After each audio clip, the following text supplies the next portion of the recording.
Hey guys, today I'm going to tell you how to fix Snapchat account locked due to suspicious activity. If you're using Snapchat and your account has been blocked due to suspicious activities, let's see how can you fix this error or how can you recover your account.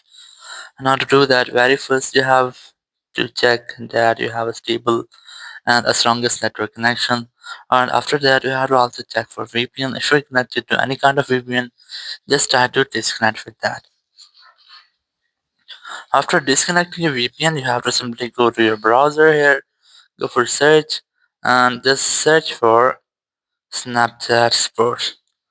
Let's say I'm gonna search for Snapchat Sport. Now here you have to tap on the first website to open this.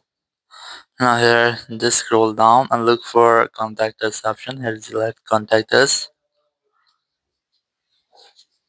Just scroll down and look for account access my account. Just select this option here, and here just select my account is locked.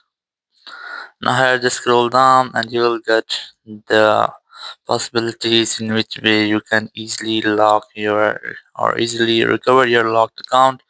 Thank you very much for watching the video. Until next video, bye bye.